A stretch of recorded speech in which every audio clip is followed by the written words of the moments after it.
All right, so now let's talk about resistance. In a circuit, the resistance does not depend on current. So you should have noticed in the lab from last week that current was the dependent variable. Current does depend on voltage and resistance, but voltage only depends on the chemical properties of the battery, and resistance depends on the properties of the wire. So I just want to quickly show you this other simulation.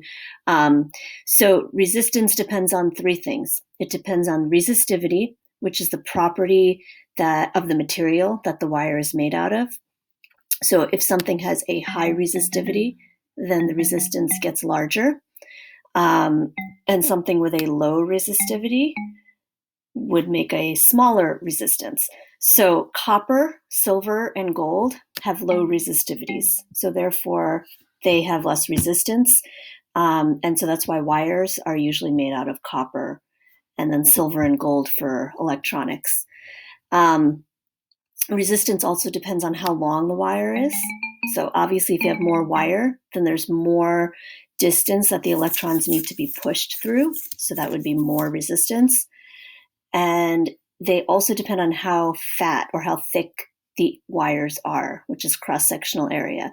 So if you have a really thick wire, that would be less resistance because there's more space for those electrons to move through. Whereas if you make it narrow, those electrons are going to have less space and they're going to be bumping into each other more, so there would be a greater resistance. You're not responsible for this equation. I just wanted to show you that resistance depends on physical properties of the wire, not anything having to do with current or voltage in the circuit. So resistance slows down the flow of charge. As you increase resistance, those electrons are going to move slower and slower.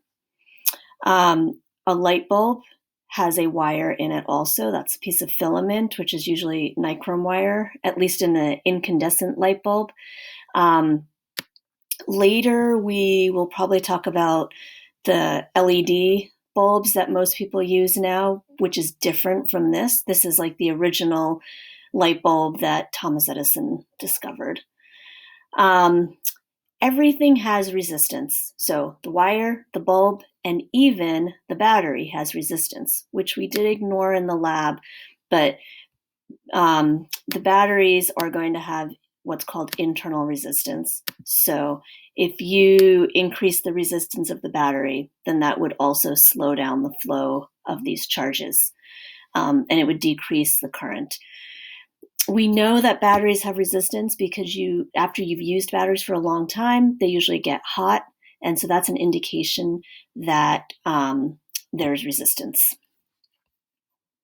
All right, so I'm going to end there. So I just talked about voltage and resistance, and then I'm going to make another video for the next little piece that I want to go over with you guys.